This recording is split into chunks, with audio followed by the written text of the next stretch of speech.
मोहतरम मकाम जनाब वाइस चेयरमैन साहब, जनाब इमरान जफर साहब, नहायत ही मोहतरम जनाब DC साहब, SSP साहब, पीर साहब, SDM साहब, तहसीलदार साहब, बाकी सरपंच हजरात, बुजुर्गों, साथियों, दोस्तों, सबको मेरी तरफ से अस्सलाम वालेकुम आदाब। सबसे पहले तो मैं एक ही बात कहूँगा, आज जो जुम्मा की नमाज हमारी कज़ा हुई ये वापस नहीं आए। बाकी दुनिया के सारे काम जो है वो होंगे, लेकिन हमारी नमाज जो आज जुम्मा की नमाज जो कज़ा हो जाए वो दोबारा दुआई नहीं करता है ना, ये साहब की बात। तो इसके लिए अल्लाह से हम माफी मांगेंगे और आइंदा गुजारिश करेंगे यहाँ के अपने इस एडमिनिस्ट्रेशन के लोगों से कि जुम्मा के दिन इस किस्म के फंक्शन नहीं लगे, क्योंकि ये बहुत बड़ा नुकसान खत्म हो गया, हमारी नमाज कज़ा होगी तो हमें क्या मिलेगा फिर इस जहान से।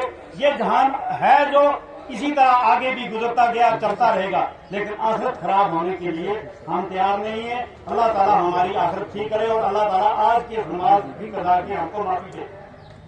दूसरे, आज ये दरबार की वजारत से मैं गुजारिश करूंगा कि हमारे जो मसाइल हैं, सबसे पहले हमने एक डिमांड की थी यहाँ वर्कशॉप की, जो आज किसी ने नहीं दुहराई है। मैं DC साहब से गुजारिश करूंगा यहाँ वर्कशॉप होनी चाहिए।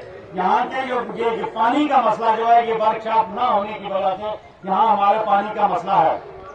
शॉर्ट में मैं तो कहूँगा, मेंढरसुर रोड जो है 5 साल से इस पर काम चल रहा है, अभी जूं की तूं है, सुस्त रफ्तारी से काम चल, एक ठेकेदार आता है, दूसरा बदलता है, तीसरा जाता है। तीसरे बात यह है कि मेंढर हायर सेकेंडरी स्कूल हरनी है हमारा, उसमें एक साल से फौज है वहाँ पे, और वहाँ पे जो एग्जाम हो रहे हैं, मैंने DC साहब से 2 दफा पहले भी गुजारिश की थी, राहुल साहब से भी, इन DC साहब से भी गुजारिश की थी कि बच्चों के एग्जाम आ गए हैं और वहाँ से फौज निकाली जाए, और वहाँ वो जूं का तू मसला है और बच्चों को ग्राउंड में टेंट लगा के वहाँ एग्जाम लिया जा रहा है।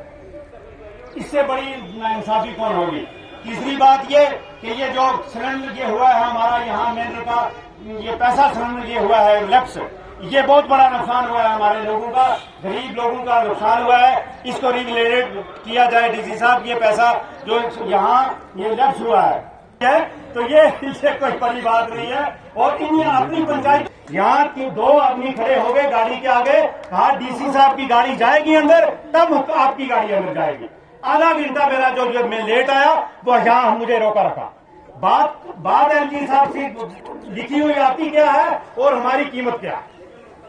इन बातों से अगर हमको इस तरह रखा गया तो बराए मेहरबानी मैं खुद भी चाहता हूं, अपने लोगों से भी कहूंगा, हम एक बैठ के मीटिंग करेंगे और स्टेट पूरी ड्यूटी की तरफ से बैठ के करेंगे। अगर इसी तरह झूठी बातें लिखते रहे, करते रहे, तो खुदा के लिए हमारे रिजाइन ले ले और हमें इन लोगों के सामने बेपार न करें। बाकी ये तो इंशाअल्लाह